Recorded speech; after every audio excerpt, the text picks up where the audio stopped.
La crise mondiale du coronavirus nous touche toutes et tous à différents niveaux, mais elle a un impact majeur dans nos vies et qui plus est pour une durée indéterminée. Aujourd'hui, nous allons tenter de dialoguer à la recherche du sens que cette crise pourrait avoir pour chacun de nous. En d'autres termes, nous allons nous saisir de cet état d'urgence sanitaire pour faire émerger une autre urgence, celle de vivre. Alors bienvenue dans ce rendez-vous en vérité.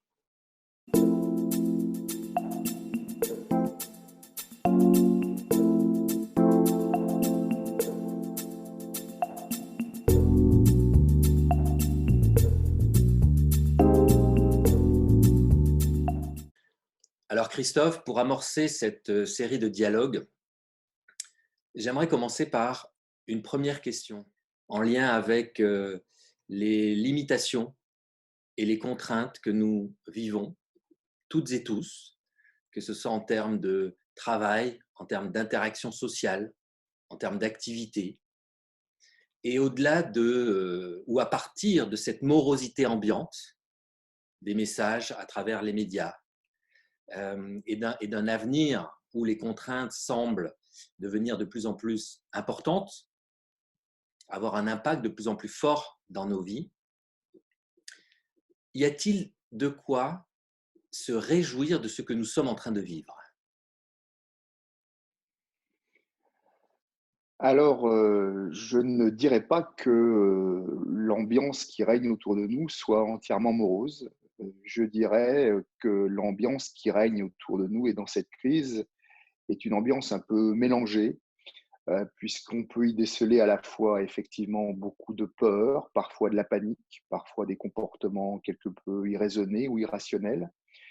Mais on peut quand même pressentir, autre chose, une forme de réjouissance qui pointe son nez, comme si cette crise annonçait d'ores et déjà, semait les graines d'un renouveau. Et c'est très intéressant à constater parce que c'est le propre d'une situation de crise comme celle-ci que de jeter les bases peut-être de quelque chose de neuf à la sortie de cette crise. Si on s'en tient à l'actualité telle qu'elle nous est présentée, je crois que les mots d'ordre des gouvernements disent à peu près tout.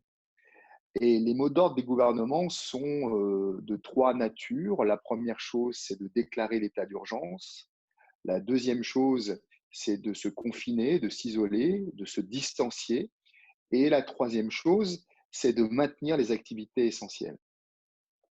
Et à cet endroit, autant ça peut être présenté comme des choses contraignantes, l'état d'urgence, l'isolement, le maintien des activités essentielles, ça veut dire qu'on va couper des tas d'activités qui ne le sont pas.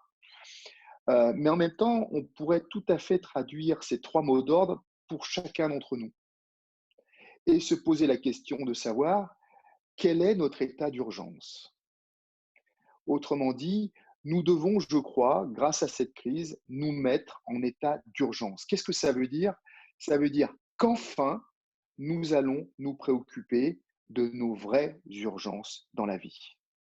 Et j'espère que cette crise va montrer à quel point, la plupart du temps, le régime d'urgence dans lequel nous évoluons, que ce soit dans nos vies individuelles, personnelles ou même organisationnelles, sont des régimes d'urgence principalement fabriqués, qui ne sont que des fausses urgences. Pour preuve, il y a encore 2 semaines, alors que la crise n'était pas véritablement là, nous avions des tas d'urgences, des tas de choses très importantes à faire.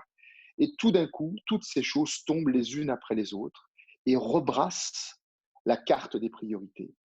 Alors, je crois que la première chose dont on peut se réjouir, c'est que cette crise va nous mettre véritablement le nez sur nos véritables urgences, c'est-à-dire celles qui potentiellement sont porteuses de sens pour ce que nous faisons, porteuses de sens pour notre vie.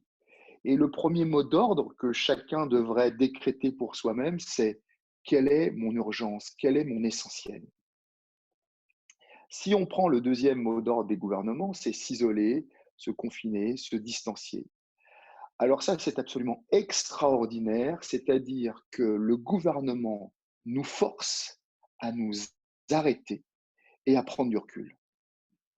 Alors que tout le monde essaye de le dire, ou en tout cas, tout le monde aurait été capable de signer en bas du contrat pour dire oui, c'est important de s'arrêter de temps à autre pour se ressourcer, etc. Ici, c'est obligatoire, c'est imposé. Alors, ceux qui rêvaient de faire ça et qui n'avaient jamais le temps de faire ça, eh bien, il est l'heure justement de le prendre en tant que tel et de ne pas se plaindre. Parce que précisément, ce confinement, cette distanciation va nous amener et nous donne un immense recul, une immense retraite planétaire. Et cette immense retraite planétaire, c'est ce qui va permettre précisément eh bien, de poser, ce sont les conditions, j'allais dire, ce sont les nouvelles conditions climatiques intérieures pour se poser et dessiner les bases du renouveau dont je parlais tout à l'heure. D'autant que la distanciation, c'est-à-dire créer de la distance entre nous, entre les hommes, créer de la distance même entre les membres d'une même famille, va produire, je pense, un autre effet qui est un peu paradoxal, mais va produire une forme de rapprochement. Et je crois que ça donne la possibilité de se rapprocher avec nos essentiels, notre essentiel. Cet immense recul planétaire donne à chacun la possibilité d'un rendez-vous incontournable avec l'essentiel.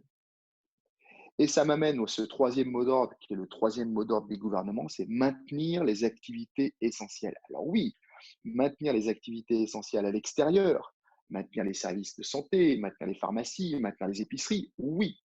Mais en même temps, si on le traduit pour nous, quelle activité essentielle allons-nous maintenir? Je devrais dire, quelles activités essentielles allons-nous instaurer? Et je crois que les activités essentielles que nous devons instaurer et que nous n'instaurons pas régulièrement ou généralement dans nos vies habituellement, eh bien, ce sont principalement des activités qui vont nous mettre en relation, en proximité avec nos rendez-vous essentiels. Nous avons tous des choses fondamentales à faire que nous repoussons en permanence.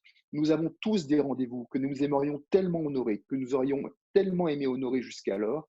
Il est l'heure d'honorer ces rendez-vous. Quelles sont ces activités essentielles? Eh bien ça va dépendre de chacun, mais moi j'en vois un certain nombre. La première, c'est des activités de création. Je crois que ce temps qui nous est donné peut nous amener à côtoyer l'être inspiré qui est en nous, peut nous amener à nous entraîner à cette inspiration. Qu'est-ce qui suscite l'inspiration? C'est-à-dire cette forme de connaissance qui va au-delà de l'intelligence, qui va au-delà de la mémoire, cette forme d'intelligence spontanée, cette forme de connaissance, pardon, spontanée, eh bien, l'art, la création, toutes les activités créatives sont extrêmement inductrices de cette inspiration-là. Deuxième activité, eh bien, ça peut être pour certains une pratique spirituelle, c'est-à-dire une pratique de recul, une pratique d'immobilité, une pratique de silence. Pour certains, ça pourra être la méditation, pour d'autres, ça pourra être la prière, pour d'autres encore, ça pourra être la pratique de la voix des mains, puisque c'est celle que nous pratiquons nous. Peu importe les pratiques, mais ces pratiques qui vont nous mettre au contact de nous-mêmes en vérité et non plus au contact de nous-mêmes tels que nous aimerions être. Autre activité, eh bien, je crois qu'il va y avoir des activités également d'entretien du corps, parce que nous sommes confinés et le risque, c'est que le corps s'immobilise, mais de façon malsaine, c'est-à-dire s'avachisse, ne bouge plus. Je crois que nous sommes invités aussi à entretenir notre corps.